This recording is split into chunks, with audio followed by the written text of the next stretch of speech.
हैदराबाद में फायरिंग से सनसनी। हैदराबाद के गढ़मल्लिकापुर इलाके में दावत रमज़ान एक्सपो डेवॉट ई एक्सपो के दौरान फायरिंग का वाकया पेश आया, जो किंग्स पैलेस में मुनक्किद किया गया था और उसका एहतमाम अनम मिर्जा ने किया था। दो दुकानदारों के दरमियान झगड़ा शिद्दत इख्तियार कर गया, जिसके नतीजे में एक दुकानदार ने हवाई फायरिंग कर दी, जिससे वहां मौजूद लोगों में खौफ व हरास फैल गया। पुलिस फौरी तौर पर मौके पर पहुंच गई और फायरिंग करने वाले शख्स को हिरासत में ले लिया। वाकये की मजीद तफ्तीश जारी है। गाड़ी मलकापुर फायरिंग वाकया पर एसीपी ने अहम तफसीलात जाहिर की। सुबह 7:30 बजे ये वाकया पेश आया।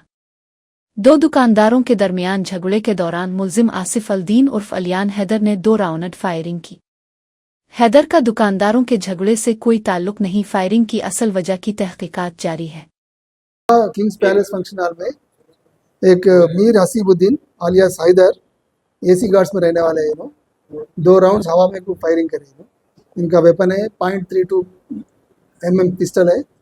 कुछ उन्होंने बोल रहे थे, कुछ मारने के लिए आए उनको ऊपर बोल के तो बोल रहे, लेकिन इन्वेस्टिगेशन चल रहा। हम आर्म्स एक्ट के तहत केस बुक करे। इसके कंप्लेंटर जो है सैयद हारून, एक बयान दिया मीडिया में। कौन कंप्लेंट कौन है? सैयद हारून। देख ये कंप्लेंट ये अपना पुलिस का सुमटो को से नहीं, इनको कोई ताल्लुक नहीं। देखिए बोल के कोई कंप्लेंट है बोल के मालूम हो रहा है। देखो भाई, ये झगड़ा हुआ से नहीं, देखिए ये परफ्यूम शॉप और टायर शॉप, ये दोनों के बीच में झगड़ा हुआ, वो अलग है, ये अलग है इंसिडेंट। मतलब परफ्यूम शॉप वाले के ऊपर ही फायर करे ना? तो परफ्यूम शॉप नहीं नहीं, किसी के ऊपर वो लोग नहीं देखिए, फायर करे ना? नहीं नहीं टायर शॉप वालों नहीं खान लोगों के ऊपर फायर करे? नहीं नहीं करे, गलत है। हवा में करे।